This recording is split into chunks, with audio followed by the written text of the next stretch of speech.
Happy Friday. Welcome to the Steve Deace Show here on BlazeTV radio and podcast. I am Steve Deace. He's Todd Erzin. He's Aaron McIntyre. We were all slobs. Just came back and wore the exact same clothes we had on yesterday. What'd you expect? Thankfully, you will get to see the softer side of Sears as well. Rachel Cauley will be joining us here momentarily. She actually bathed today from the Center for Renewing America. She'll be joining us for the Deace Group. After that, we will get to Feedback Friday, where we'll get to your responses and to us, and we'll respond to your responses to us. But before we do that, it is indeed time for the Deace Group.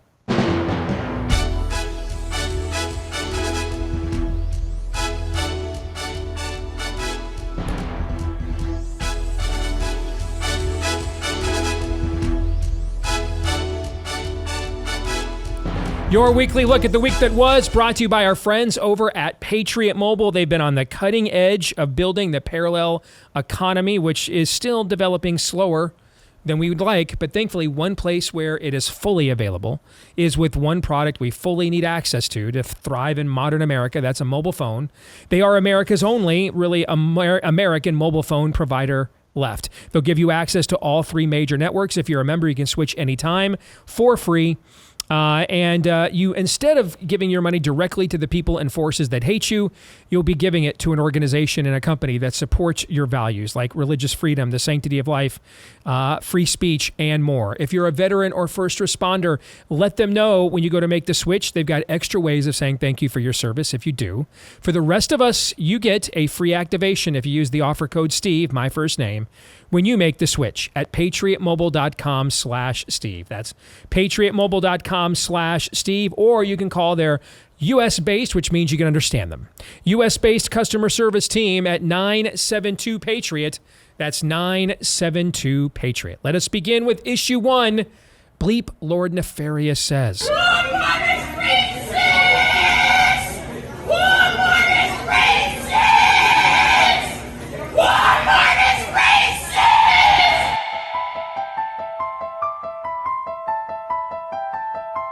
I'm unemployed at the moment. I am a caregiver, so that's kind of a job. Yeah, that's what you've been doing? That's what I've been doing, yeah, for a long time now, and a lot of antinatalist activism. So tell me what antinatalism is. Sure. So antinatalism, put as simply as I possibly can, is the belief that it is unethical to create new life. Let's talk about parental rights for a second, because it's become evident that it's being used currently in this fight against queer people, and especially queer kids. Kids do have autonomy. We've already established this. For example, if a kid needs a blood transfusion and the parents don't want to, it's not the parents' right to refuse that blood transfusion for that kid because it is life-saving. In the same respect, if a kid only needs to use a different name and pronoun in school, there might be a reason, and a good reason, they're not coming out at home. And they need a safe place to be themselves. And so, to hell with this idea of parental rights. There's huge disagreements among antinatalists about all of those things. So most commonly, it is the belief that it's unethical to create new human lives. But this can also apply to animal lives as well, and it can also apply to, creatures that might become sentient at some point, like the emergence of sentient machines. I think it's the glitter that makes the Pride Parade like heaven. Like pearly gates and streets of gold, surely heaven must have as much glitter as a pride parade. I'm what is called a sentiocentric antinatalist, or a or a reverse biocentric antinatalist, which means that I'm for the non-existence of anything that has the possibility of feeling. Where reverse was Angel's friend. She's one of several people calling on local authorities to pursue an alternative to traditional prosecution. I know Jen believed that we need to address harm and create accountability that is really rooted in looking at the root causes of why harm happens. Burse says Angel strongly disagreed with the current criminal justice system and would not want her alleged killer to go to prison. So my antinatalism would apply to not just humans, but to animals, to sentient machines, to anything that Dogs, has... cats, squirrels, frogs. The whole kit and caboodle. They should all go. They should all go, yeah. One more is racist! One lo and behold, I was trying to get a copy of my diploma just very recently, and only to discover that I was short 3 credits. So as of yesterday, actually, I have now completed those 3 credits. So I have now completed my graduate degree, and I hope to go further.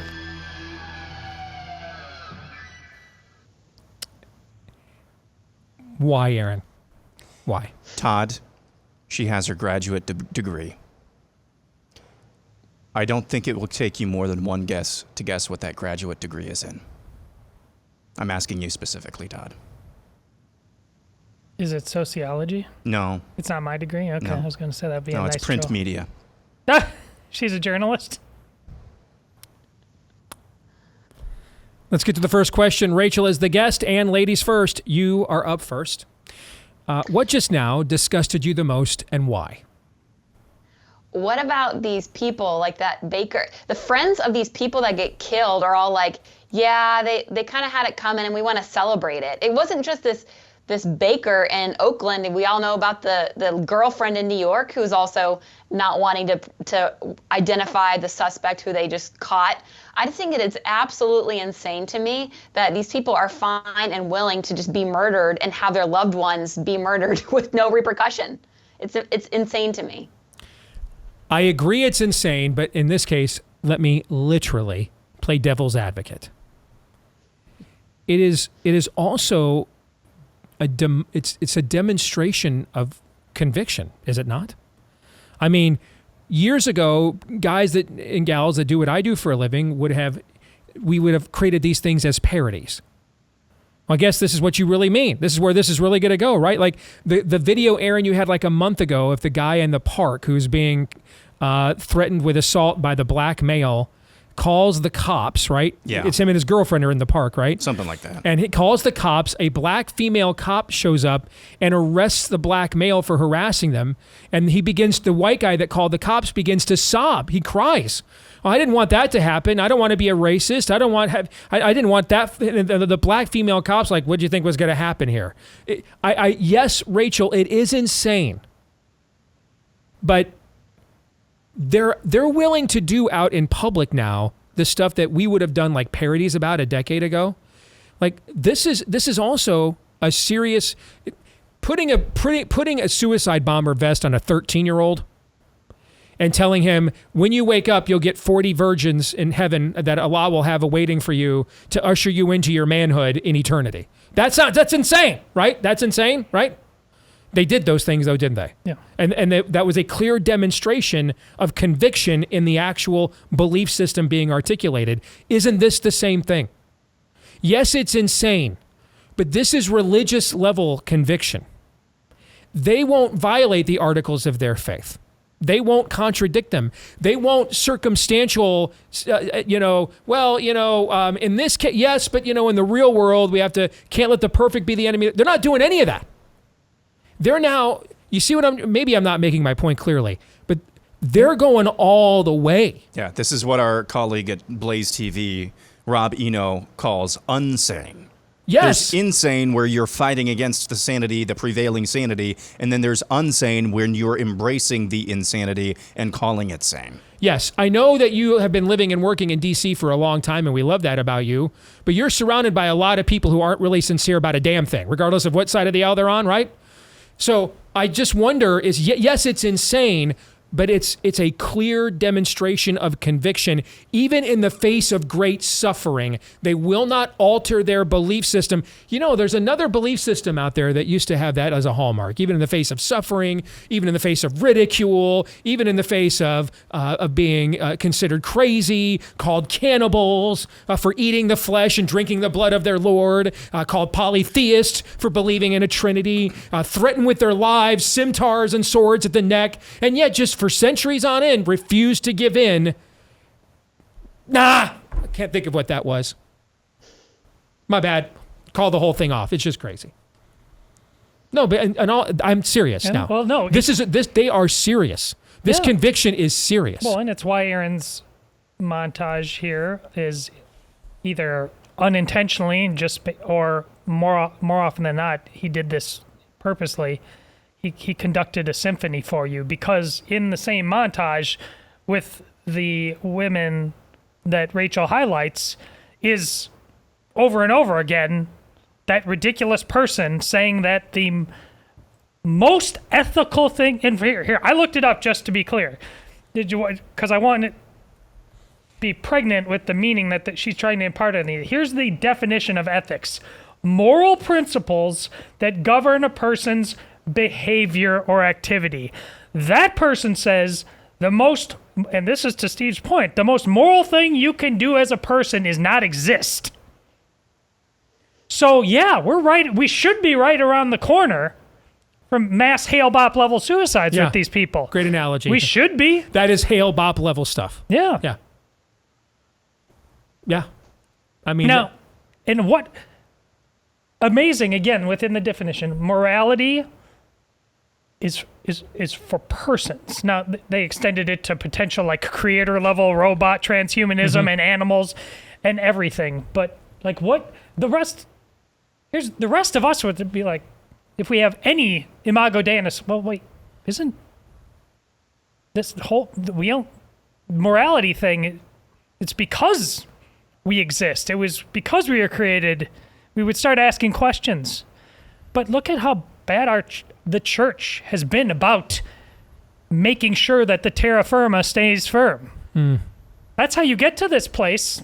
I mean, look at the thing amazing about her is we see a lot of, like the tranny in there is talking, you know, they look crazy.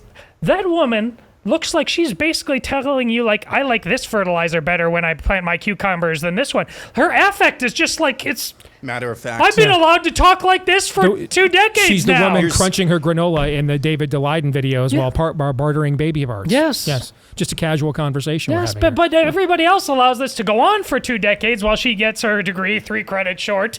But like, well, that's an interesting point you have. Instead of like, that's the devil when she was 20 years old. Right. A long time ago, the church ceded its position in this culture for a number of different reasons. That's a can of worms in and of itself. The church ceded its position in society and culture to the universities, in effect. And the universities inculcated secular rationality and reason. Mm-hmm. That woman that you hear from multiple times in that montage is the most rational and sane person from their point of view. When you abandon the transcendent, God, big G God, when you abandon that in favor of secular reasoning, apart from God, all roads lead to death. She's just ahead of the curve. Okay? She's no Margaret Sanger. At least eugenics was evil. You know, it was evil. It was weeding out the unwanted. She's just saying, no, you know what? Under a secular framework, our planet is dying. We all suck anyway.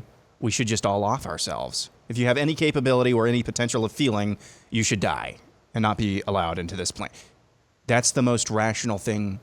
Well, I feed my face, by the way. Yeah, exactly. Yeah. And it's totally, but the point is absolute God killer stuff. I mean, it's right at the beginning. Let there be life. Let there was good. Speaking something into existence, and here it's flipping it and saying no. First commandment given to humanity is to go and create life. Yeah, and just creation in general. This all that we have, I mean, what God did, just it's a masterpiece. It's like no, that. Did you know the opposite is true? Did you know that the most moral, the most decent, whatever you think of that word means, moral, decent, good, holy, is to not be.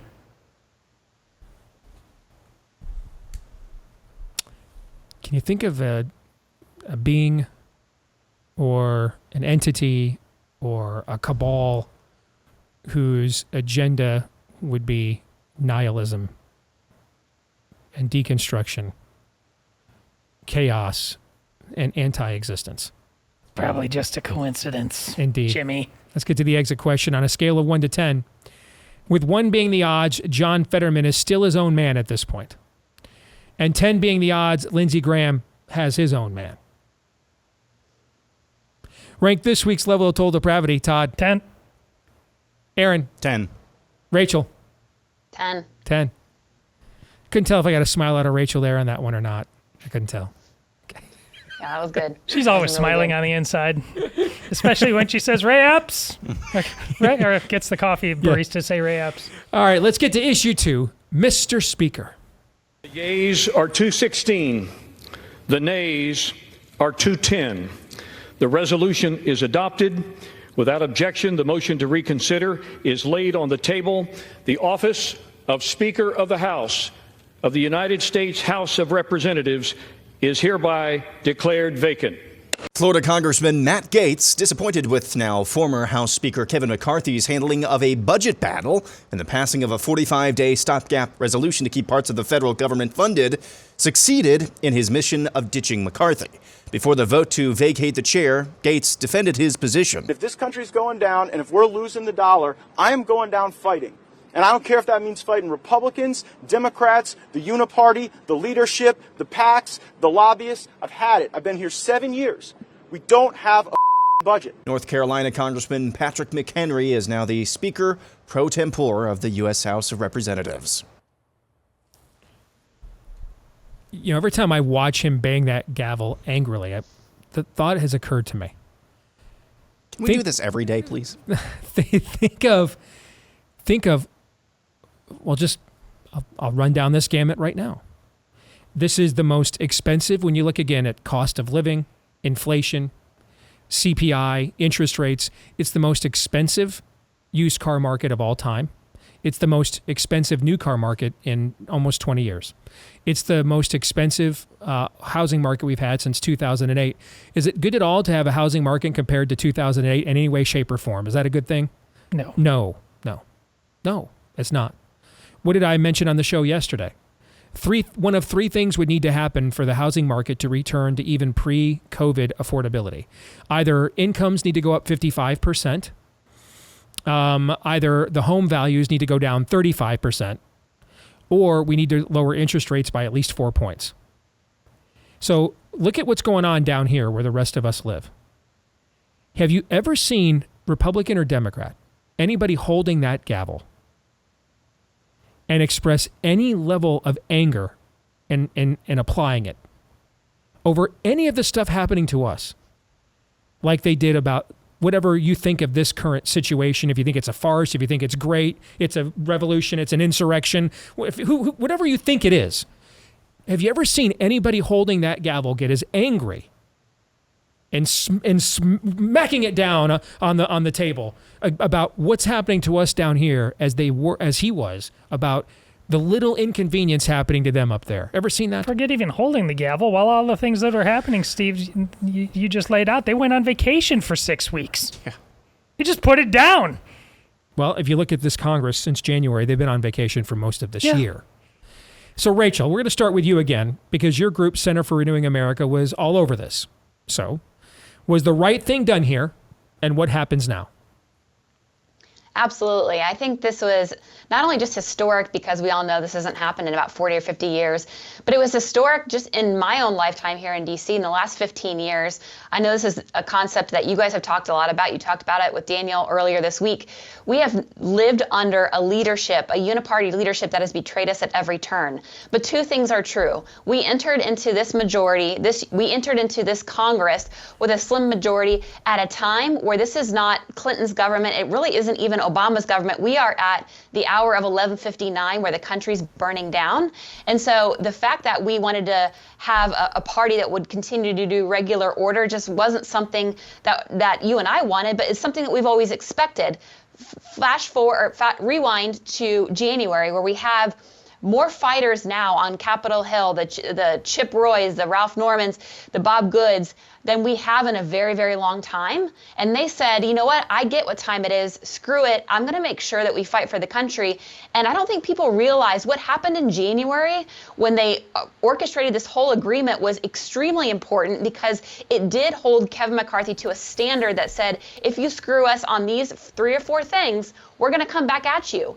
And again, fast forward to just this past week, whenever the speaker went down, everyone's acting like it's the worst thing ever, and they're so shocked. Well, guess what? I'm extraordinarily grateful. We at the Center for Renewing America are extraordinarily grateful that we have a handful of people that are willing to fight. It doesn't matter what day or week or time it is. They were willing to say, I'll get called mean names, I'll get trashed by my party, I'll get booed on the House floor when it happens, but I'm going to stop it.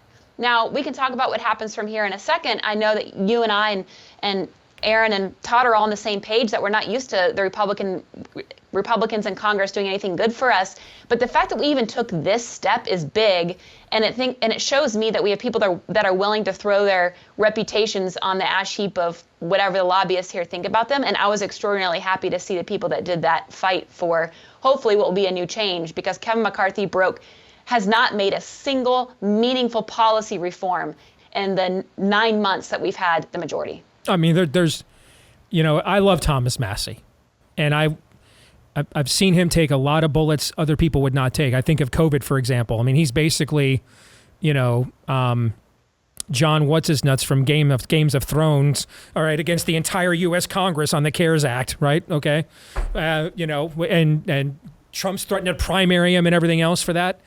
But I love him to death, but I need a better standard than the House is more transparent than it ever used to be. Now, I might feel differently if I was serving there. You know what I'm saying? That might mean more to me if I was serving there daily. But all I know is, all I saw out here in the cheap seats is it was just more transparent than ever. They didn't do jack squat. Yeah, that's all I saw. I mean, yeah, it was more transparent. It was more transparent than ever. They didn't do jack squat. So, though, what's the plan moving forward? Is it going to be better? Aaron. And I'll make this brief so that Rachel can share her perspective as well. I just, the longer this goes on, actually, the more, whether or not this was the plan to begin with, the more I actually think this was a good thing. Because here's what's going to happen, especially because we have Jim Jordan, and say what you want about Jim Jordan, but his messaging, as we heard yesterday on Ukraine versus our own border, was excellent. We discussed that and said as much on the show. We're going to have a scenario now where if Steve Deace is going to go up for House Speaker, we're still going to have this motion to vacate rule probably being demanded. But your piece of leverage is, hey, but if you get Jordan in there, we can do away with that rule. I don't know if that's the plan. I'm not sure if that's the plan, but overall, I also think it's fair to say that if we're looking back 6-8 months from now and we see, hey, this was a total missed opportunity, there would be some people who are saying, hey, they had the power to remove the speaker, why didn't they do that? And so they did that, and now we play ball from there. So I do think, whether it's accidentally or intentionally, this could end up being strategically and tactically a good move. Rachel? We were loosey with the football our entire lives here in the last 15, 20 years. Republicans have been. And finally, the second time McCarthy pulls the football away from us, we say no more, and people are upset about that. It blows my mind. I know this is something that you guys have talked about, but I wish they would have, the Republican Party, Virginia Fox was on the House floor crying after this happened. There was a huddle of people that were in tears about this. You know what they weren't in tears about? The CR that they passed that completely funded a weaponized DOJ that has locked up grandmas at the Planned Parenthood I pray at that are 75 years old. If they would be as upset about that, that would, well, okay, so what happens from here? I think, we have obviously McCarthy or Scalise and Jordan, but I also think just based on how this game is played, there's going to be a lot more names in the 11th hour. So I don't necessarily think either of those are our final. Maybe they will, maybe they won't be, but I think Aaron's right. I think if you have somebody like Jim Jordan, conservatives can say, okay, great, he's more aligned with us. This may be an unpopular opinion. I think it is extraordinarily dumb and short-sighted for anybody to give up their motion to vacate power, regardless of who's speaker. This was a historic win we achieved. And if a minority of your caucus has no power at all and has to go along to get along, regardless of who the speaker is, then we don't have a functional working body that represents us. And we don't. But you're right. Yes. And we don't. Todd. Well, here's why this scares people, because it doesn't offer anybody on any side a guaranteed grift. Yeah. That's the problem, which is why I love it. Like this all reminds me of Captain Bart Mancuso from the USS Dallas in Hunt for Red October. The hardest part about playing chicken is knowing when to flinch. Nobody knows, but at least somebody went in and played the game. What I absolutely wrote to, and her sentiment there, Rachel's about the whining and the crying.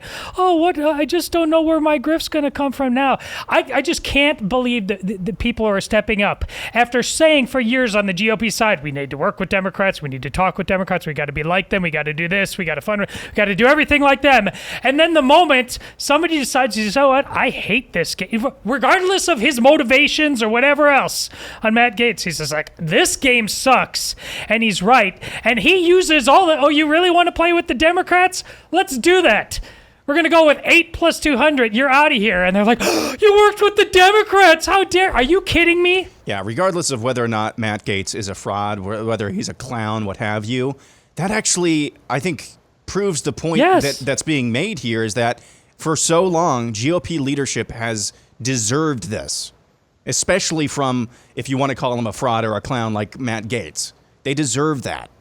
So, yeah, this also was more further making. This was righteous Also no matter further- what outcomes come forward. Rachel? Also further making Gaetz's point was, you guys all saw, oh great, Patrick McHenry kicks Pelosi and Steny Hoyer out of their offices. No, that wasn't righteous indignation. That was the agreement that Pelosi, and this has been well reported, Pelosi and McCarthy had a deal that Pelosi and the Democrats were going to bail them out, so he gives her plush office. This wasn't a revenge. This was Pelosi and McCarthy had a deal all along for Dems to save him.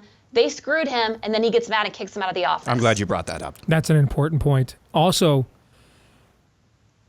consider the big bargaining chip here was office space. I mean... Yeah, that's just perfect. Todd, I won't out what Todd makes. He makes a good living because I pay him. So I know what he makes. You couldn't move your family with the current housing market for all the factors we just discussed, interest rates, inflation, everything else. You couldn't move your family into a neighborhood closer to Des Moines Christian where your kids are going in this housing market, correct? No, I'd have to pull my kids back out and put them into a gender-confused school if I wanted to make that trade. Yeah, because you couldn't afford both. Right. You couldn't afford both the school that wouldn't try to deconstruct them and then the neighborhood close to that school. Right. Right? It's one or the other. Okay. When you hear that the grand bargaining chip in the House of Representatives was office space, don't answer. It will get us all banned. Okay? I'll answer in a way I won't get banned, but you'll understand what I'm talking about. That gavel, I'd use it. I just went and hit a table with it. Let's get to the exit question. Kevin McCarthy survived for 9 months as Speaker of the House. If the odds his successor will also face a motion to vacate the chair over the next 9 months were a Fall Out Boy song, so I updated it so Rachel would stop freaking mocking me. All right? Which Fall Out Boy song would it be? A, Sugar We're Going Down. B, my personal favorite, by the way. B, This Ain't a Scene, It's an Arms Race. Or C, Immortals. Aaron. A B. This ain't a scene, it's an arms race. Yep. You think this may go on for a while? Yep. Okay. Todd. Same, but I understood none of the references on Captain America here. I'm like, I don't know what you're talking about. Rachel. Same, the joke's on you. I also don't know any Fall Out Boy songs. Now, if you were to tell this girl, like this Christian, girl in the 90s, like a couple Point of Grace songs, then maybe I could relate. But I'll say B, because I do think it's an arms race and it's not going to be over. If they do it once, I think they can do it again. All right. So I guess next time she comes on, I'll have to go through the 1990s era worship catalog. Throw some Amy Grant in there maybe too. Or actually, she's doing gay marriages before now. she got woke. Yeah, she's doing lesbian weddings, I believe now, isn't she? Great Christmas show, though. Really good Christmas show. Yeah, there's that. So how many lesbians they bring out for the Christmas show? Do you know? None. Are Santa's None that I elves? know. Are Santa's elves lesbians? Maybe. Is Santa a lesbian? I haven't seen one in several years. All right, when we come back, Ukraine. Stay tuned.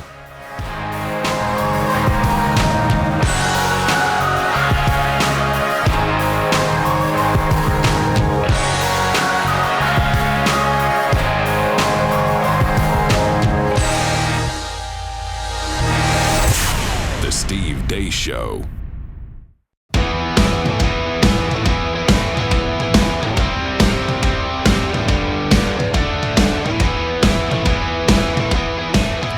Mike here on the Steve Deace Show. Just in case of another emergency, make sure you are ready with our friends over at Jace Medical. You remember them. They're the ones that brought us the Jace case last year because they saw what happened to drugs like hydroxy and ivermectin, that just maybe when they might have been the most needed, they were suddenly deemed verboten and ineffective after saving millions of lives for a combined decades across the globe. So they came up with the Jace case. So you could get a backup of venerable medications like amoxicillin and doxycycline before they smear them on you in the future. Well, now they want to make sure you get backed up with your existing medications. So whether we're dealing with diabetes, heart health, blood pressure, even mental health, and more, they can give you a 12-month backup on your existing medication so you have that peace of mind as well when you go to jacemedical.com. That's Jase, jacemedical.com. Enter the code DACE at checkout for a discount. Discount code DACE at checkout at jacemedical.com. Jacemedical.com. Discount code is DACE. Let's bring back in Rachel Cauley from the Center for Renewing America as we march on with your weekly look at the week that was. Let's get to issue 3, making the case for forever war in Ukraine. Ladies, find you a tranny who looks at you the way Lindsey Graham looks at piles of dead bodies a half a world away. Have you asked Donald Trump, your friend, to come out and publicly support more aid to Ukraine and to push some of these skeptical members of the Republican conference? I'll leave it up to him to what to do, but he wanted to get out of Afghanistan. Well, Vladimir Putin has been praising him for his comments about Russia and Ukraine. Here's what I'll say about President Trump.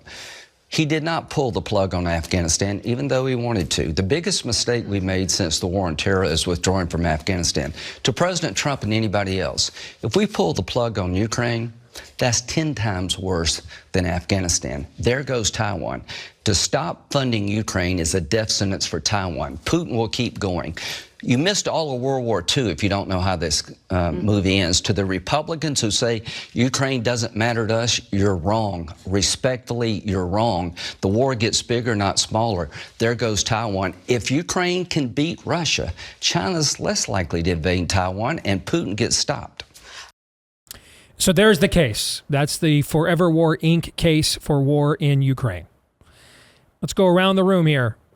Todd, start with you. You buying it? No. Explain why. Because it's Lindsey Graham. That's pretty close to being all of it. Listen, what? Lindsey Graham do you dirty? What is the conceivable end game? We weren't talking about this during the Trump years. The great specter of the reawakening of the Russian bear. Like that wasn't the conversation. It's not that he was like, yeah, it should have never been George Bush. Remember the Moscow Olympics? They weren't even sure they could be able to pull them off, and they had like literal paper mache toilets and. Yeah. But nonetheless, it was there. They had the Olympics, the world. This is my point, Steve. It may have not, it may have been shoddy, but the world came. George Bush went too far with it. Of course, I stared into his eyes. I saw his soul. It was a beautiful thing. That was dumb too. That was but dumb. It was also not like we weren't talking like we were worried about the USSR coming back. This is just not to be believed. It's however many people are dying, and there's a problem because nobody really knows. At least I don't know. But it's nonsense to believe that that this is true coming out of anybody's mouth, let alone Lindsey Graham, which brings me back to my original point. Do you remember we used to talk? This is when he was running for president. And the first ever transgender Republican. Well, when he showed up to the family leader event then, and we actually made a running joke about no matter what question was asked about him, he would simply respond and say about why we need to go to war somewhere. I mean, this is who the guy is. Yeah. Well, he comes across as a guy that would be handy in a war. It's very virile. Yeah. Very. No. Rachel, what say you? I think the fact that Lindsey Graham was out on the Sunday shows defending the war in Ukraine is actually a pretty big win, because you look at how scared the neocons are, how scared the establishment is at not only Kevin McCarthy stepping down really increases the chances that they're not going to do more Ukraine funding. You saw just last week, several of these amendments of Ukraine funding were supported by Republicans. Up to like 120, 130 Republicans were saying no more Ukraine funding.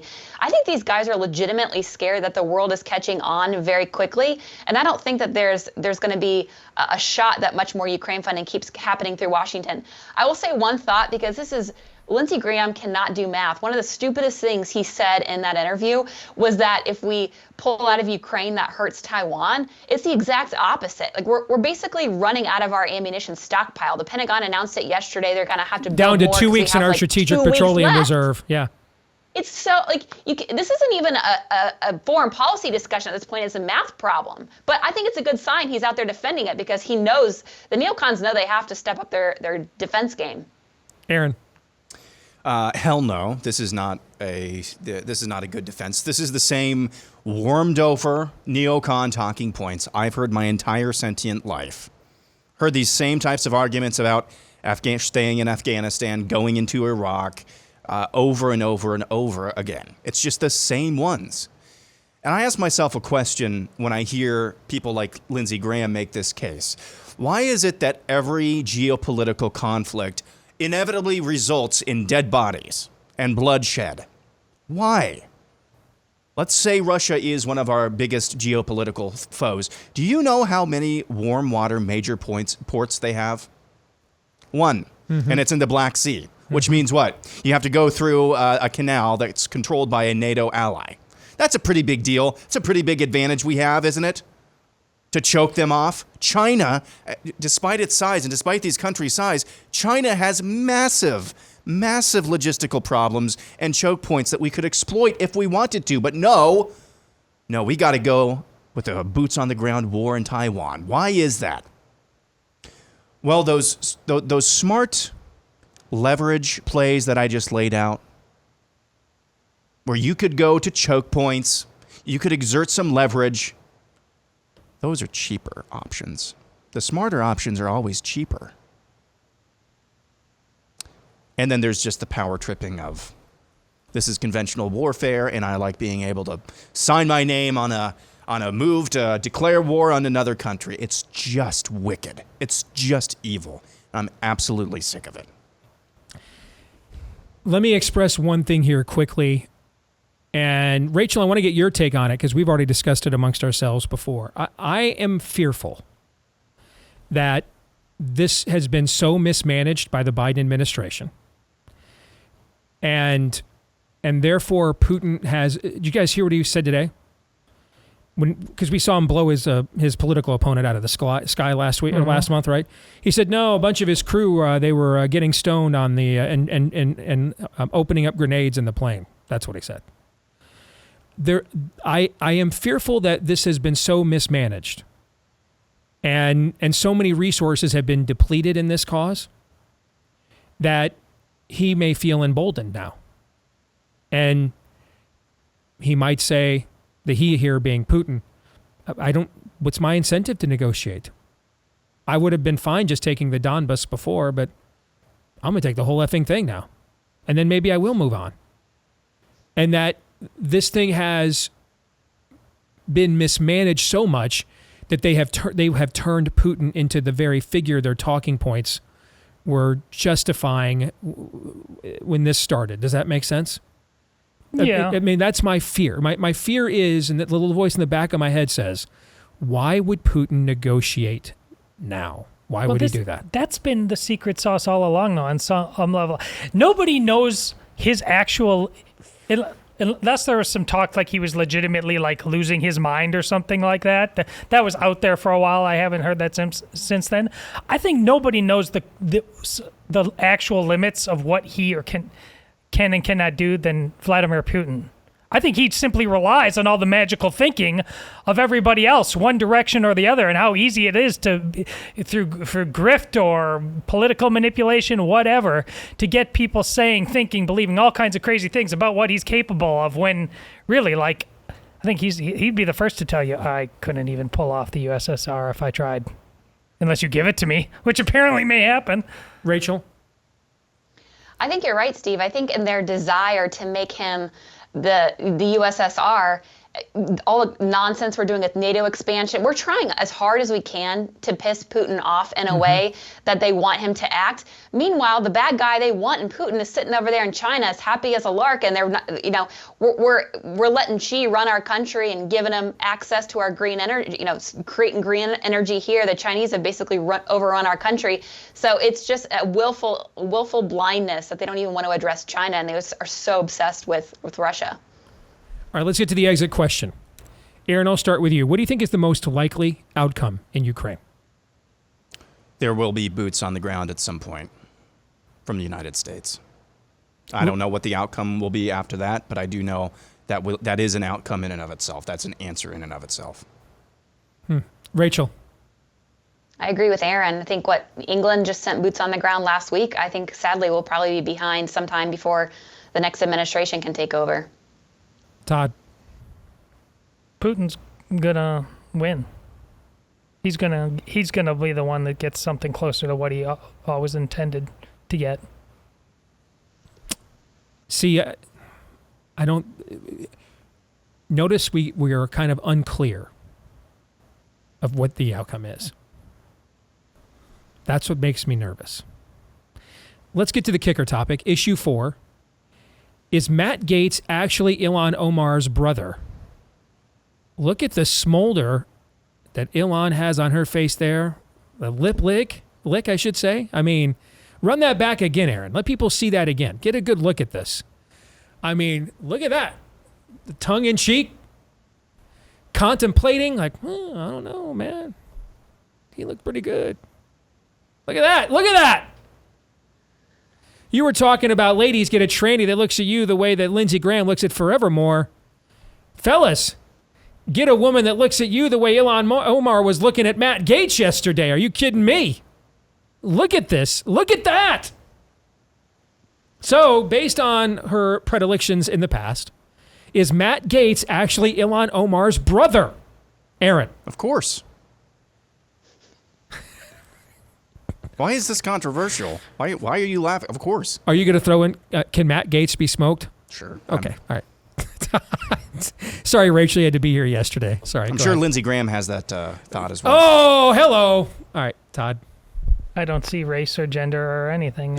So whatever it takes. Get her done. Rachel, you're the closest thing we have to a woman on set here, so you tell us. Yeah, I don't know. I mean, obviously, Ilhan Omar's types are of blood relatives or political consultants, because that's who has been in the trail of tears of her failed relationships. And I don't think Matt Gaetz is on her payroll. So I'm going to have to say she's just longingly looking over there. But I think there's no blood relation. I think Gaetz is in the clear. But she was checking him out. Are we wrong about that? I mean, certainly looks like it. Right? I mean, right? It does look like it.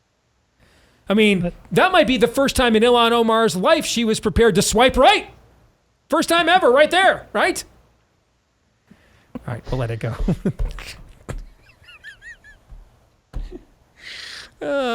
We had to have some levity here in the midst of the collapse of this once great civilization.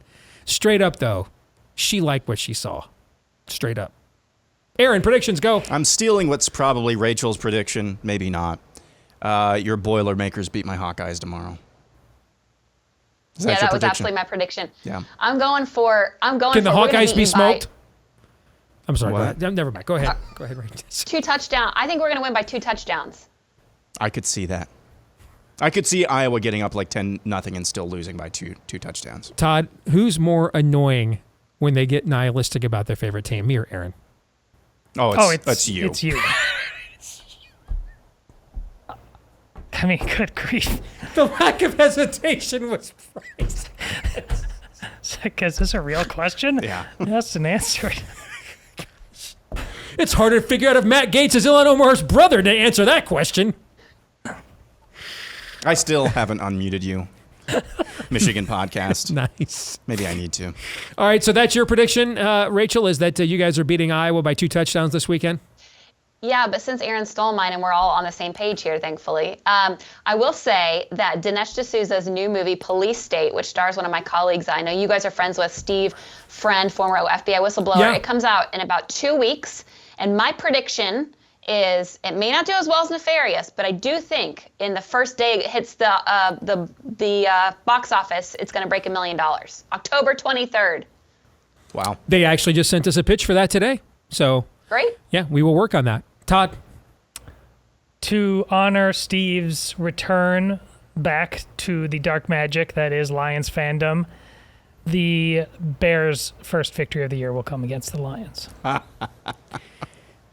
Well, the Lions are going to be my prediction as well. Okay. I am here to guarantee that the Detroit Lions will finally make it to the Super Bowl this season. And I'm going to tell you why. I had no idea you were going to say anything about the Lions when I made mine. I know. I got a call this week from our colleague Jason Whitlock, who wants to see if we can do some form of Bud Light to the NFL.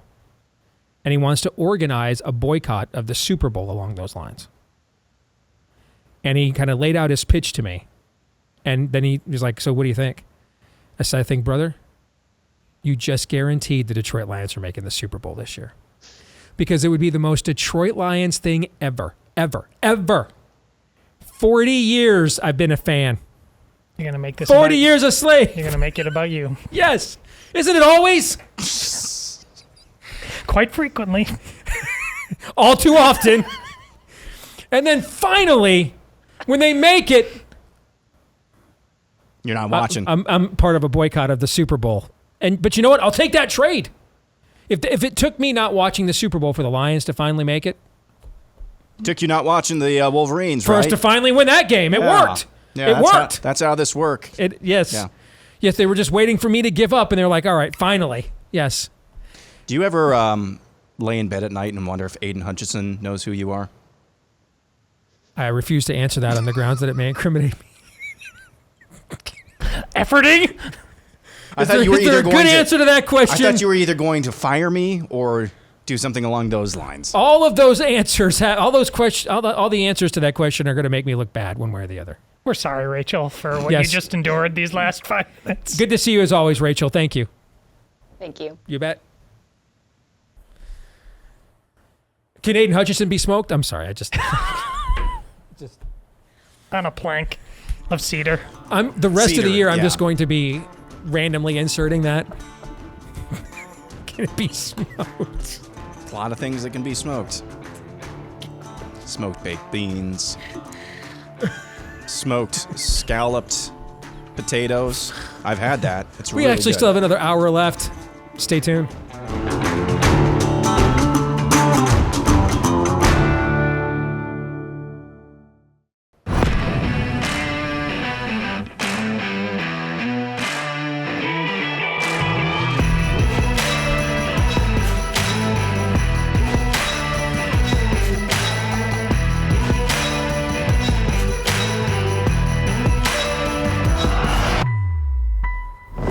All right, back here with Hour 2 here on Blaze TV, radio, and podcast. Steve Deace here with Aaron McIntyre and Todd Erzin. And all of you who can let us know what you think about what we think via the stevedeace.com inbox. Just email us, steve@stevedeace.com, DEACE. Like us on Facebook, me, we, and Gab. Follow me at Steve Deace Show on Twitter, Instagram, and TikTok. You can also find me on Truth Social at Real Steve Deace there. If you listen to the podcast, we appreciate you. Please show your appreciation for us, if you don't mind, by leaving us a 5-star review on the podcast platform of your choice and hit subscribe, or in the case of iTunes, follow, to make sure that every time we do a new episode, it indeed shows up in your inbox. And thank you to all of you that have done that for us too. This part of the show brought to you by our good friends over at My Patriot Supply. Did you hear me regale you with the sordid tale of the current housing market last hour? Things kind of seem a little bit slippery right now, like we're kind of slipping. Yeah, just make sure you're ready. Oh, that could never happen here. In case that happens here again. Better to have it and not need it than to need it and then not have it. That's the motto of our friends over at My Patriot Supply. They want to make sure you get the best deal they can offer on their 3-month emergency food kit. That's breakfast, lunch, dinner, even drinks and snacks, the full regimen of 2,000 plus calories that you need each and every day. And they've got more than a dozen types of meals inside, so you can mix and match for variety as well. You can get these 3-month emergency food kits right now for 25% off and free shipping.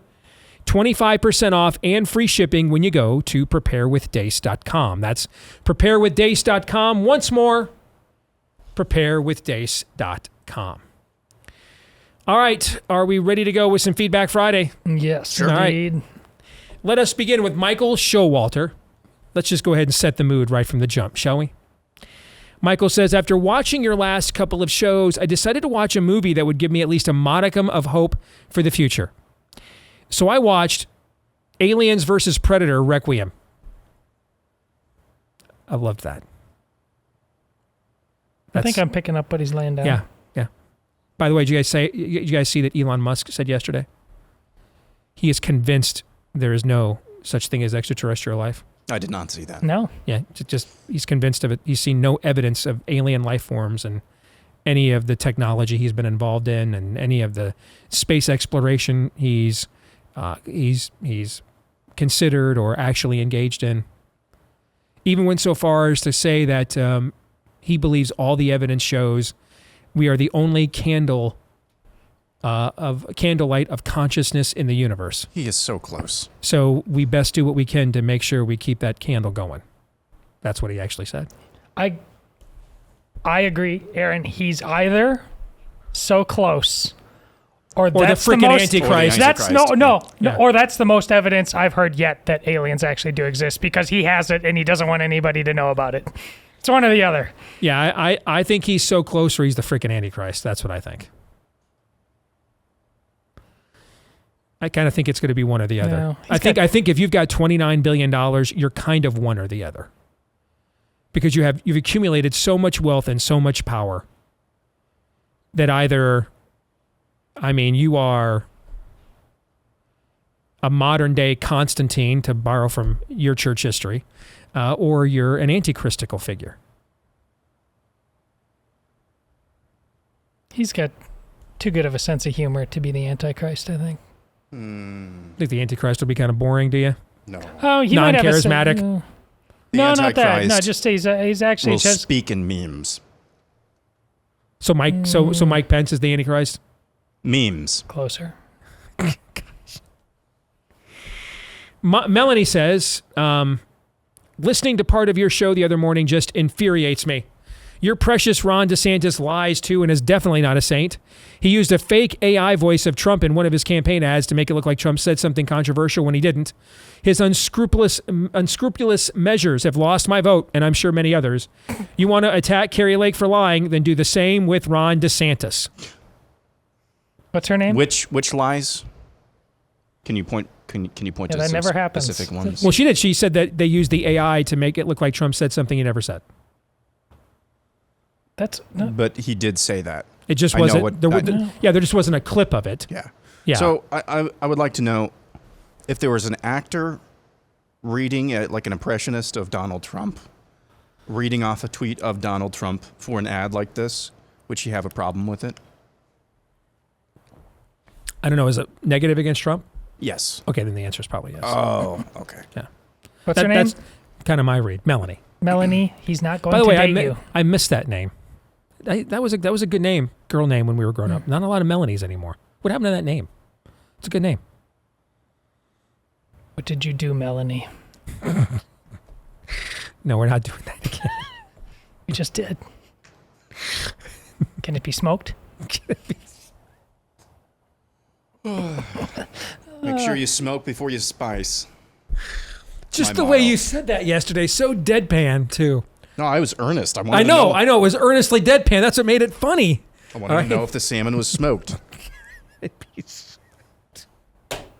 Precious smoked Ron DeSantis. The rest of this year, I am going to just randomly insert that at very awkward times. Just be warned, okay? At very awkward times. Can it be smoked? Is this continuing resolution smokable? Yeah, believe me, you could roll some joints with that thing for sure. All right, Patrick says, we live and go to a church in Georgetown, Texas. That's a city just north of Austin. As the service was coming to a close, the pastor stood up and asked us to pray for him this next week. Next Sunday, he is traveling to a church in Dallas to preach to a group of Iranian Christian refugees who are here due to their persecution. He asked us listen to this very carefully.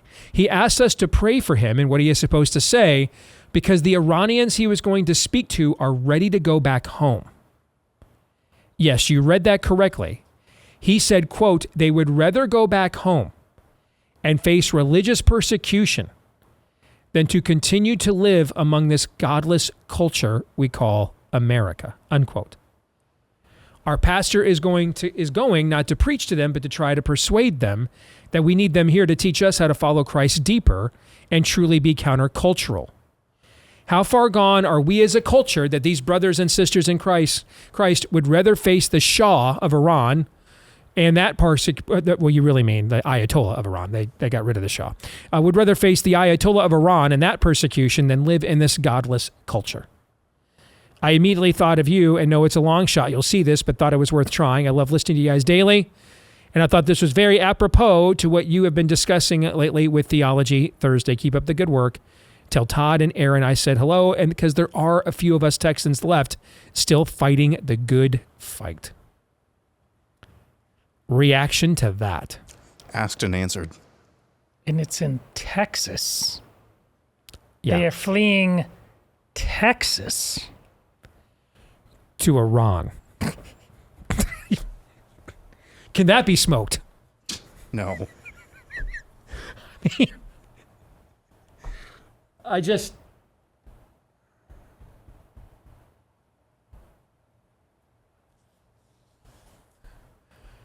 It's awful quiet around here right now. It is awful quiet around here. How about them Cowboys? Yeah. Big game of the 49ers this weekend. I had a buddy who was one of the heads of missions for like a major Pentecostal denomination. Have I told this story before? It's important. Okay. But it kind of fits in with this situation. Yeah. And he was coming back. His plane was stranded at JFK Airport in New York. And he was coming back from an overseas mission conference. And he sees 3 African black men, meaning that you can see from their tone, they're native Africans, okay? From their skin tone and also from their accents, you know? And these 3 African men, they look kind of lost, you know? And he's like, well, yeah, my plane's delayed. I got time. I'll go over help these guys out, you know? And he goes over and strikes up a conversation with them. They're 3 brothers, and they had come over here from, I think it was Nigeria, which, if you know that country, it has a lot of open Christian persecution there. And he starts talking to them. They're very well educated. So he's under the assumption that they came here to the U.S. to get educated, and they're going to go back and help their primitive country of Nigeria, right? And so he's like, hey, I think it's great, you know, that you guys are taking advantage of the opportunities here in the U.S., and you're going to go back home and make a real impact there on your homeland. And the 3 brothers go silent when he says this. And the 2 younger brothers kind of look at the older brother like, should we say something? Should we tell him the truth, you know? And they defer to him. And finally, the older brother speaks up and he says, no, sir. Back home in Nigeria, our village pastor showed us video of what's happening in American culture right now. And he challenged us. Who will go to this dark place and bring them the light of the gospel? We came here to mission to you all. He told me that story about 15 years ago. Maybe longer.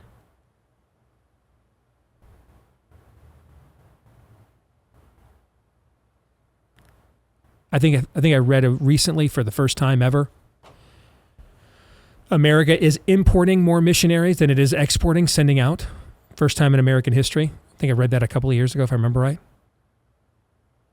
Thoughts? We are not a shining city on a hill, that's for sure. The good news, though, is that the Lord will chasten those whom he loves. That chastening will come with some pain for a lot of people, I think. But if we are... Ultimately, I would like us to not face persecution.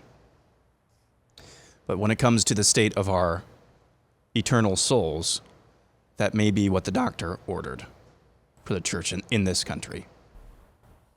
It seems like it has been for, every other persecuted Christian across the planet throughout time.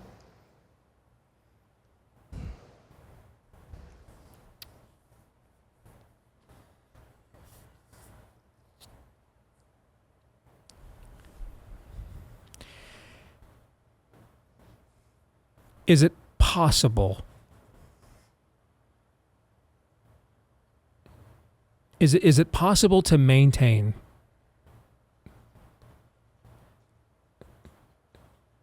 the salt in your testimony without any suffering at all? No. I'm wondering if that's the case. Now, meaning, and it doesn't have to be like, you bringing out gallows and democides, but a willingness to risk anything, a relationship, a menial job. But suffering doesn't even some have form to of be approval. The suffering doesn't actually have to be yours. Like something happening to you, you have to be at least get uncomfortable by exposing yourself to others' suffering. Mm-hmm. At the very least. But no, I'm glad you asked that question. I think it's obvious that that's what's behind all of my commentary on we are just simply too damn comfortable with that in one way or the other, either on our terms or terms like Aaron says that are we've totally lost the script. It's going to happen one way or the other. Mike in Indiana has an interesting thought exercise. Really quick, I just popped into my head. I'm sorry, Go ahead. No, you're good. To your point, like you know those pictures that they're online quite often now on our city streets that have just falling into decay and decadence, and there's like homeless camps combined with drug addicts and the meth heads, and they're just like they look like human statues. They're just kind of whatever the high is, but they're slumped, into, do you know what have you seen any of those? They're they're like just putty. They just like a strange, even if they're on their own feet, they're just kind of rigor mortis. It's very, very odd. Yeah. But they're like the poster child for pleated cat. They're everybody. That's the culture right there. That's even the church. They're just zombies. They're zombies. Those people aren't suffering, but neither are you. And you look like, our lives are totally different. You're every bit as drug addicted over there. Oh, we're worse. We're whitewashed tombs. Oh, yes. Because we don't. On the outside, it looks like we got it going on. Yes. Yeah. Mike in Indiana with an interesting thought exercise. He says, what would your take be if Cruz would have been elected in 2016? What would he have done on spending, the border, domestic energy production, and most importantly, COVID? Would we be in a better place? I voted for Trump in 2016, but will not in 24 if he's the nominee. He has so much to answer for, and I think he's a coward for not having the balls to admit or defend everything that he did. Well, I'll let the other part, Mike, that's your take on that, speak for itself. Let's get to your question, though. And if Cruz had been president, a few things I think. I don't think he would have been a better foreign policy president than Trump. That's not to say that I think he would have been a bad foreign policy president. But I think Trump's willingness to call the bluff on the so-called Palestinian question, what to do with the Palestinian people, the people kicked out of Jordan who settled there on the West Bank, basically, what to do with them. And I think Trump, because of the amount of business that he had done in the Middle East with the Saudis, with Erdogan in Turkey, for example, understood a lot more about the inner workings of Islamic subculture than even conservative think tanks do. And I think he understood that there's a lot of people saying Wahhabism out loud in public for the plebes, but really don't buy it. There's elites in every culture that just want to make a deal and make more money. And I think he had firsthand knowledge of this because of his own business dealings, and knew that he could get around the Palestinian question to forge real substantive peacemaking there. And I don't see that Ted Cruz would have had that sort of knowledge. And I think he would have done better than what we had seen, but I don't know that it would have been as good. On the domestic front, I think Cruz would have been definitely better. And here's why. Because he could actually stick to a narrative and a message. And I just don't think he'd have any issue or time for or care whatsoever for the piss and matches that just Trump wanted to just literally have whole days of his administration, if not weeks at a time, be completely bogged down by. In fact, that was to Ted's detriment as a candidate. It's just all issues. That's all he cares about. So I think on the domestic side, there would have been better execution. I don't foresee anybody could have done better than Trump did in foreign policy, because to think that you could get around the Palestinian question is a hell of a bluff. I mean, the Palestinian question had essentially vice gripped our foreign policy for decades. And the whole thing was built around how much land can the Israelis give up to finally satisfy the Palestinians so we can have peace in the Middle East. Trump just knew that was all BS. He had made enough money with a lot of these Islamists and their elites that he knew that was all BS. And I just don't know anybody else would have had that knowledge to call that bluff. You're calling like a 40-year foreign policy bluff, man. And he'd had the balls to do it and deserves credit for it. On the domestic side, though, Ted just would not have taken the bait on many of the things that Trump did. Just not who he is as a person, would not have cared, would fire people for indulging it. Just not who he is on any level at all. On COVID, I suspect Ted would have taken a cautious approach at first, like Trump did. In no way, shape, or form could I envision Ted Cruz farming out his administration to bureaucrats. I mean, he would have thought he's smarter than all of them. I think he would have listened to him. I think no matter who was president, we were going to have 15 days to flatten the curve or something like that.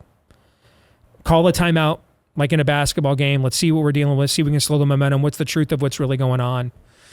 But I think Ted would have known what to do with a Scott Atlas. I don't think he would have ever let somebody like a Debbie Birx or Anthony Fauci essentially kidnap his administration at all. And I think he would have been much more aggressive in messaging against it, especially once we got to the place that other Republican governors were beginning to reopen their states, like in Iowa and Georgia and Florida and Texas. Especially Texas, given that that's his home state. I'll stop there for now. You guys want to comment on what I've said before we go any further? Well, I know back in the day, you presented the question, who is more dangerous to the left, who's viewed as more dangerous to the left, Cruz or Trump? Mm-hmm. And I, without hesitating, and this is part of why we were never Trump, I was like, Ted Cruz, absolutely. I mean, that art of the deal is just going to turn into a lot of, at best, middle-of-the-road mush. He'll go Democrats a bunch of different ways, which is why I don't even think, do we even have COVID if Ted Cruz was president? Do we have Russian collusion? Trump was just viewed as so uniquely dangerous to them or deserving of punishment because he was one of them once and now he turned on them. Whatever combination of factors, I think it's Cruz may have been politically dangerous in the traditional sense. I just don't think he would have triggered Order 66, which is what happened with Trump. And none of us saw that coming. Like how he was just going to be so uniquely a vessel just to totally undo everything. Well, you weren't going to do that with Ted Cruz. I also think I could also see Ted doing an Operation Warp Speed. But I also think that there would have been a lot tighter parameters on it, meaning that, the idea, I don't think Ted's giving a company that had never brought a product to market a blanket check like a Moderna, for example. But could I see Ted with the concept of, especially given what a lot of people's eyes about vaccines have been open. Just I'll say my own self is included in just the last couple of years. I could also see something like an Operation Warp Speed under a President Cruz, but it wouldn't just be, just tell me how much money you need and go do it. That's what Trump did. Ted would not have been like a master delegator. He would want to have oversight and a voice and control of virtually everything. At least that's the Ted Cruz that I know, anyway. Aaron? Yeah, didn't we do an evergreen on this? Maybe that was with Hillary Clinton. Okay. Yeah, I think that was actually with Hillary. But it is a fun thought experiment. See, I don't think Cruz would have done Operation Warp Speed, because if we're done with this after 15 days, there's no market for Operation Warp Speed. Although that did get going talk about developing a vaccine did start pretty quickly. Foreign policy, I do think there's probably more of an aggressive tendency with Cruz than Trump was. But domestically, Cruz is just a cold operator. Or at least that's what I thought of him as back then. He understood the levers and gears of power. Unlike DeSantis, though, he didn't have a record proving that he knew how to use them. But I don't think the reaction would have been quite the same if he had beat Clinton. Now, there is the possibility that, we run up to the election of 2016, Cruz versus Clinton, and there's this aura of inevitability about Hillary Clinton, similar to what we had with Donald Trump, to where we're really pulling their pants down if Cruz wins an upset. That might have triggered that as well. But yeah, all the things about Donald Trump, just personally, on a personal level and at a policy level and at a kind of showmanship level, they had to destroy him. They had to destroy him in ways that they really could not do with Cruz. So I don't think, as Todd put it, Order 66 would have gone out on Cruz. They would have gummed up the works as much as they possibly could, like they would with any Republican nominee or president. But I don't think it would have been to the degree that we have seen with Donald Trump. That's good. That's well said. Let me. Maybe I could narrow it down even simpler than what I said previously. The two men could not be any different. In many respects, it's the same thing with Trump and DeSantis. Having spent time around each of them personally, the two men could not be any different. And in many of the same respects. I mean, DeSantis' personality is a little different than Ted's, but their perspectives as pure ideologues is very similar. And so therefore, the areas where Trump's persona benefited him, deal-making, I think he would have outperformed Ted there. The areas where Trump's lack of systemic worldview and over-eagerness to just delegate to avoid responsibility, those are areas where Ted would have done better, because he has a fully developed worldview and he actually would want to govern and not just delegate to a bunch of bureaucrats. So I think we'd probably, if there had been a President Cruz instead of a President Trump, we would have had different successes and different complaints. Does that make sense? Mm-hmm. Yeah. Okay. Bill Burrows in the Lake of the Ozarks says, sorry, not sorry. Voting for RFK Jr. would be the biggest mistake ever. I agree on the COVID-19 issues you guys bring up, but with RFK Jr., it begins and ends there. He would be very close in policies as Joe Biden. Don't kid yourself. We just need to go after the Republican presidential candidate that wins and demand retribution for what they did to all of us during COVID. That's why lifting up RFK Jr. is not a good idea. If that's your take, I don't have a problem with that.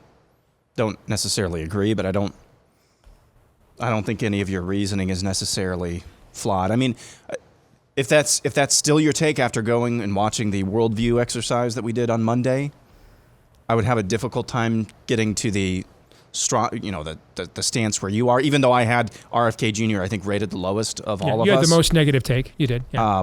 I would still have a little bit of a hard time reaching that type of a conclusion. But if that's the conclusion that you've drawn and you're just going hardline, I don't think that's a big deal to me. What do you think, Todd? It was civil. It wasn't hysterical.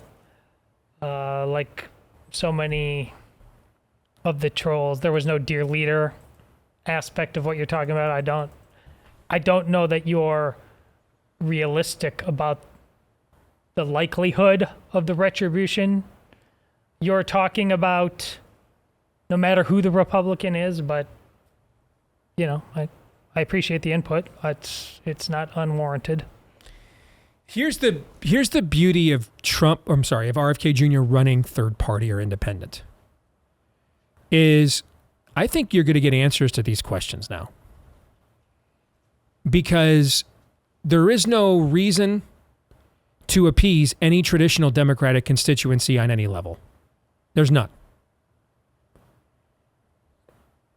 So, I mean, when you're running for office, and I say this not as someone who has done it himself, but been around a lot of people who have, you end up dealing with voters who disagree with you the same way you often do with family. Which is it worth blowing up this family gathering to express this disagreement?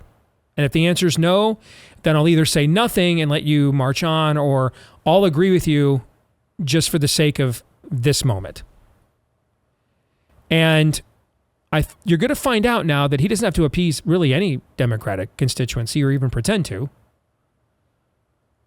Then maybe he does really think that there ought to be an abortion ban at 21 weeks. We'll find out, though. There's no reason at all whatsoever for him not for RFK Jr. to not just completely and fully and transparently tell you what he thinks on every singular issue. He doesn't. There's no crazy aunt in the family that he's got to appease. No cousin Eddie he's got to appease. Doesn't have to appease anybody. Can say whatever the hell he wants. So, I think we'll get answers to some of these questions. Is that fair? Yeah. Yeah. You agree? I agree. Okay. Okay, when we come back, let's talk boomers. Woohoo. We got some boomers in the inbox. They've got a few things to say, and I think we ought to at least listen to them. Can't imagine a scenario where this goes well. It doesn't have to be terrible. Usually is. Can boomers be smoked? We're going to find out. Can we be guessing. smoked? All right, we'll find out in a moment. Stay tuned.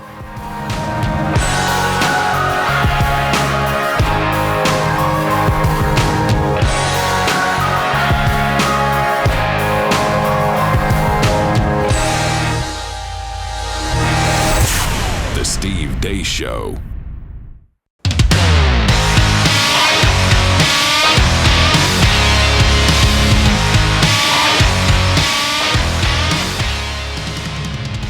Yes, it may be getting cooler out there, but don't forget about our friends over at Sweat Block, because often you're not dealing with excessive sweating because it's just too dang hot out there, but because of adrenaline, nervous tension, anxiety, that can cause you to pit out. That's why you want to check out their antiperspirant wipes for your armpits. You can use them around the rest of your body as well, but these things are killer, kind of the OG product line that launched Sweat Block as a company, but that's not the only thing in their product line. They've got their own deodorant as well, and so that absolutely brings the truth when it comes to helping you against excess sweating. I love the deodorant lotions. I think those feel good on your skin and also help you from getting swampy in areas that you don't want. So many great options, and you can get 20% off all of them when you go to sweatblock.com and use the promo code DACE. Sweatblock.com, all one word, just like it sounds. Sweatblock.com. Promo code DACE for 20% off at sweatblock.com. Okay, boomers, we ready for some more Feedback Friday? I guess. Jeff McFan writes, being a boomer from the Buckeye State, I thought the only thing disappointing about you and your show is you're a young punk Michigan fan. And since it's all fun and games, I could easily put up with such nonsense. But on your recent show, you guys came off sounding like a bunch of whiny teenagers blaming everything not perfect in your world on your parents.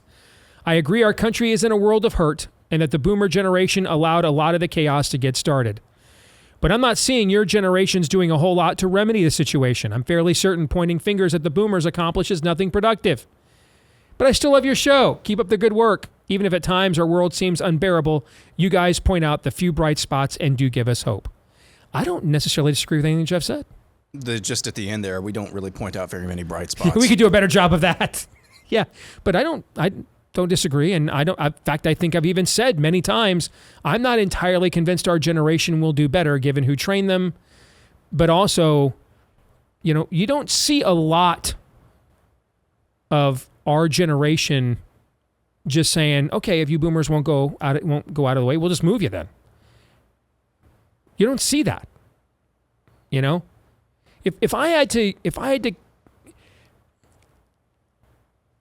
we're going to overgeneralize generations here,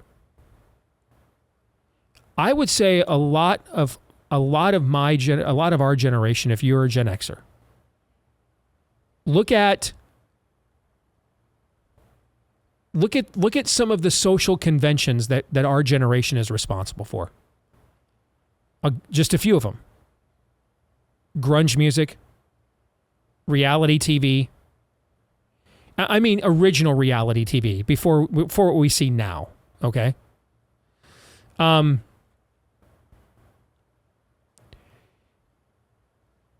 Sort of a notion of calling BS on people and places and movements and institutions. But then it's kind of, Reality Bites. Remember that movie? You're just kind of the Ethan Hawke character. We just call BS, but then there's like no action. Does that make sense? Like we're really good about just saying, that's just total BS, and not falling for contrivances or anything of that nature. But then we almost act as if that's all that has to be done, which is what you see right now. Well, we're exposing. To what end? All right, so you're Ethan Hunt in reality, or not Ethan Hunt. That's a different movie franchise. He actually is doing things. That's Mission Impossible. You're Ethan Hawke in Reality Bites, man. Yeah, you're the guy over there smoking a bowl and everything, with all the right complaints. And when you're done complaining, you know what you're doing? Smoking a bowl. Just smoking a bowl, dude. That's all you're doing. That's all you're doing. I think that's a pretty good summary of a lot of our generation. Just knowing it's all BS and just, not really doing anything about it other than just calling it BS. Is that fair? Yeah, but he said he loves our show, right? Yeah. Do we blame the church when it's wrong or for its errors on this show? Yeah. Do we blame the GOP, Republicans on this show? Yeah. Is there anybody who is a sacred cow on the show? Pumpkin spice. That, yes. Smoked. Even better. Yes. My point being, what name? Jeff. Jeff. It came around to you and the boomers this time. Just take the medicine. See, if you love our show, the wheel spins and it spins again and it spins again. It landed on your generation. Why are you taking it personally? He actually even agreed with many of our complaints about his generation. Stop. Jeff, why are we fighting? We agree with your complaints about our generation. You agree with our complaints about yours. That's the thing. Why are we holding hands, Jeff? Yeah, that's the thing that stuck out to me is that we've made the same. Every generation sucks, and believe me, I've been told as much myself about in their own way. We all suck in our own special ways. It just so happens, though, that what transpired in the boomer generation with the Summer of Love and the counterculture, that had disastrous ramifications that you can directly point to. In each succeeding generation, then, we've had different and worse foibles. There are some redeeming qualities about each generation. You know what? Since I've got the talking pillow right now. I'll rub your tummy, Jeff.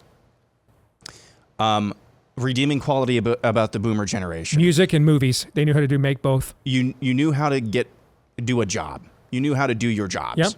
Okay? Yep. Redeeming quality about the Gen Xers.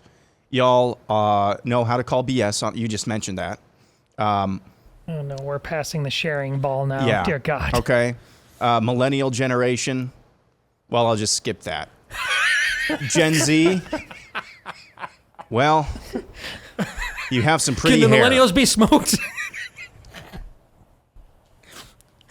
Oh, that was great. What did you do, Jeff? Jeff did a good thing. I liked what Jeff did. Good job, Jeff. And go blue, as I'm wearing a red shirt. Ross writes, I was born in 1949. I am 76 years young, graduated from high school and college. Met a blonde woman, was engaged, married, made babies in that order. She was a teacher, and I was in sales and retail. We were both active in our church, community, and Boy Scouts. Our sons went to church with us every Sunday. Eldest son is an ER doctor. Youngest is a chief petty officer in the United States Navy. They both found where they were to be. Not sure what else I or we could have done.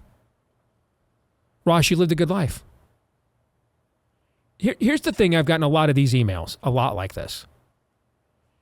Like, I don't feel a compulsion. If people point out that my generation accepts cynicism too easily to the point of inaction, I just said that. We do that. Our response is to call out your BS and then write Black Hole Sun. And then tomorrow we'll call out your BS and we'll write blow up the outside world. That's what we'll do. That's what my generation does. We call BS. All right, we're the BS detector, and then we just continue to lament the things that we've already called BS upon. Do you feel like you have to, like, Todd? No. Exactly. No. Like, I don't feel like I have to, like, I'm successful. I'm smart. I can do stuff. I've got a wife. I've got kids. I mean, I own a home. I did stuff. I don't feel this, like, compulsion to just. What's his name now? Ross. Ross, you're a great American, brother. You live the American dream. You don't owe me anything, man. Thank you for the life you lived, man. Well done. Good and faithful servant, brother. I hope you know your maker on an intimate level through our Lord Christ Jesus. Other than that, dude, salute. What is it with this? I don't understand this need to be like, clearly, does Ross embody anything about the generation that he's a part of that we are discussing? Then why, Ross, would you feel compelled to get defensive? I think there's something about this show and how they agree with us most of the time, but when something that seems like is personable to them, I think Ross, you give me the impression you might be worried if you and Steve actually happen to meet. Like, the first thing Steve would think about you is, you're old man boomer, aren't you? Your whole generation is... No, he wouldn't be, hey, how are you? Thank you for your service. Or go, who's your team? Or, like, it wouldn't have anything to do with... Because your name's not boomer generation, your name's Ross. Yeah. All right? Like, if somebody said, every Steve I've ever met sucks. Well, okay. We haven't met, so I don't know what bearing does that have on me? I don't understand this, like, defensive-ness. You know, I didn't... And here's the part, I didn't call you out specifically. You did a lot of good things, but, like, have you taken a lot of other things in your life, this personally, Ross, where you've sat down and wrote the strongly worded letter? Like, it just seems like misplaced anxiety about something. Man, I hope when I'm 76 years old, I can say a lot of the same things you just said. Yeah. Well done. It's good American life, bro. Thank you.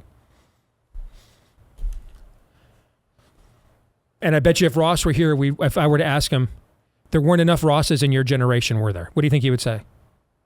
Agreed. So then why are we even arguing? Yeah, back to the previous email. What are we arguing about? I don't understand. I don't feel a compulsion to defend Generation X. I only feel a compulsion to defend my faith and Steve Deace and the things that I'm associated with, like you guys.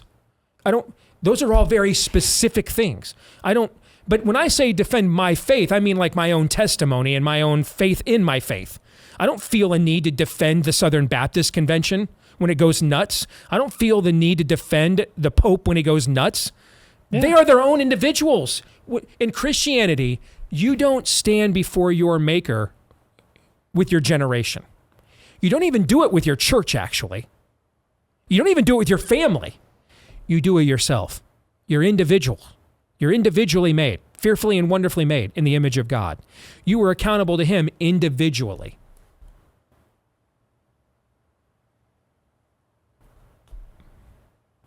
So if we both agree that there was a generation called the boomers that opened up Pandora's box in ways that should not have been done, okay, then why are we arguing? I mean, let's just call everybody out. The greatest generation, man, they beat the Great Depression, the Nazis, and the Japs. Then they came home and raised a freaking generation of spoiled brats and mailed it in, basically, after that. Now, I kind of can't blame a generation who saved the planet from deciding after it was done, we're going to kind of coast from here. I kind of have a hard time, calling them out when they beat the Depression and the Nazis, okay? That's a hell of a run for a generation, isn't it? Nevertheless, they didn't finish their race very well, did they? No. No, they came back home and raised a generation of spoiled brats. When your kids went off to college, your boomer kids went off to college and came home, and their humanities professor told them that because they lived in the suburbs with the two-stall garage, they were part of a tyrannical patriarchy. You should have taken them over your knee and breaking your foot off in their backside and never sent them back to that damn place. Instead of working 70 more hours and going into more debt to pay for more credit hours they didn't need. But that goes back to what we said before. Every generation sucks in its own way. In its own way. That being said, boomers made better music than we do. Boomers made better movies than we do. They're really good at that. Anybody want to argue that? No. No. No? Not as good with computers, though. Well, it was kind of new to them. True. But I don't understand the compulsion to defend generalities. Maybe I'm just different. I'm not like, I don't know.